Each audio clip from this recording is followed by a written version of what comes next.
every time I start to make a live video, I kind of freak out. And what's kind of funny is I always make a video and I just post it. So it always is sort of live, but maybe I've just got this sense like, oh, I could screw up, and or get a big piece of green stuff in my teeth or something. I just wanted to say hi, and I just wanted to let you know that I just posted a bunch of pictures that I took from a video that was made by my phone from a trip I did with my mom. It was the last big trip I knew I could do with her. And at the end of that trip, she actually got better. She was on continuous oxygen. And if you understand what that means, if you've ever not been able to get your breath, or you have somebody in your life that's older that has COPD or things like that, in order for them to function, you have to breathe. I mean, that's the only thing, like, first thing we do when we come into this world is we take a breath. And that's the life. I can tell you, I was there when my mom passed. It's the last thing we do is take a breath or release the breath. So for her to be on continuous oxygen at 6 and 7, continuous. So people walk around with those little machines to help them breathe. It's a pulse. And if you're really, once you've been in this place for a long time, you get to know how to breathe, and you breathe with it. The breath is so, so amazing and so important for us. And when you see people with these oxygen machines, if you've never had a restricted breath, it's really good to have some empathy for them. And my mom was like that. And so we started out with those big canisters, like huge ones. We wanted to take this trip.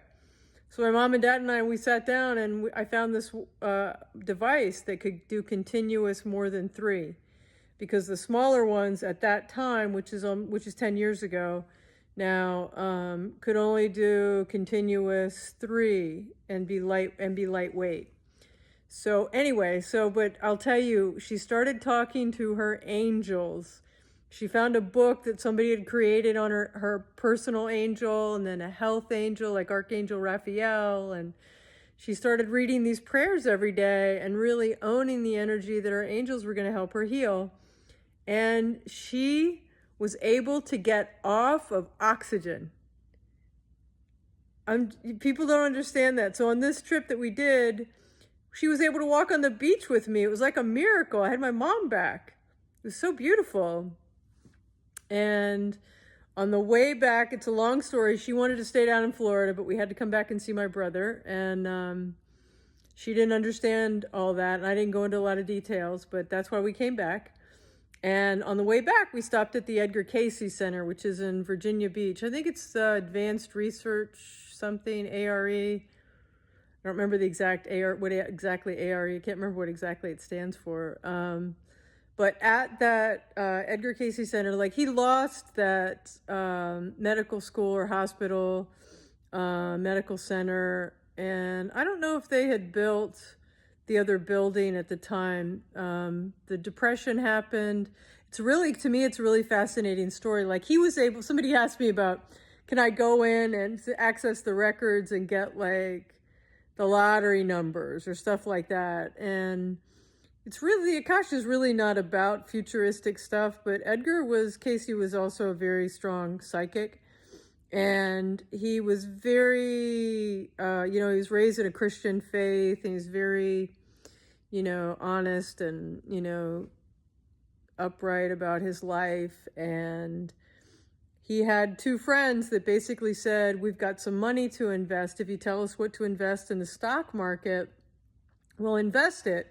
And we'll take that money and put it into the hospital or the healing center he wanted.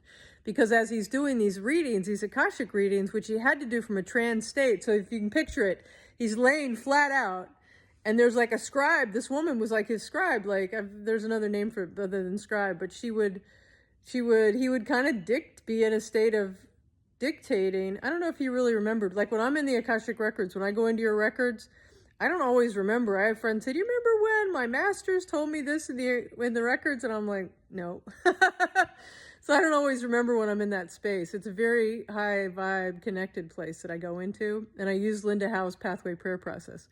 But anyway, can you picture Edgar Cayce's laying flat out, and he's in a trance state and he's talking to the person like why they're there. And most people came to him for health issues. That's how he originally apparently got into learning how to access this deep level of consciousness or connection in the ether, which is the Akasha.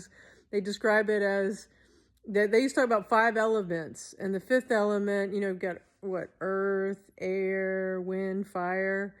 The 5th was ether. And it's this energy field, and it's an energy field that connects us all, and we're all connected into it. And it's, in my understanding, is with the Akash. And somebody's asked me about the Book of Life in the Bible. That's how I've used it. Other religions will reference that your deeds, your actions, your thoughts have all been recorded. So, and in the Bible, it's called the Book of Life. And yeah, the people that put the Bible together used it to judge people and control people. And I can talk to you more about that if you like, and I'm sure a lot of other people can tell you. So to say that the Book of Life was going to be used to know whether you were good or bad, and you were going to get a toy, or get into heaven, whatever, what was really heaven, and anyway, and why did they make suicide bad? Because if they made heaven to be so great, why wouldn't people just if they got really frustrated in this lifetime, why wouldn't they just leave? And so it's interesting, right? Like I've had my own thoughts around this. I'm not saying they're right or wrong, but I have a lot of thoughts around all this stuff. So, and I know that when you look at an equal cross, the original cross, it makes you strong. And when you look at the Christian cross where it offset, kinesiology, muscle test this, it'll make you weak. And the people that were original leaders in the church were also medical doctors and into all the energy. They knew we were energy. So just try to relax a little bit more about all this stuff. I mean, we're here to love each other and know that level of connection with each other. Anyway, getting back to Edgar Cayce and the things that he shared in that trance state, 70 or 80% of them were when they're all like at the library that's there in Virginia Beach. If you get a chance to go, it's an amazing place. And they were able to, so anyway, he agreed with these people. He said, as long as the money that's raised with the stocks goes into the center and stuff, and it's used for good, I'll do it.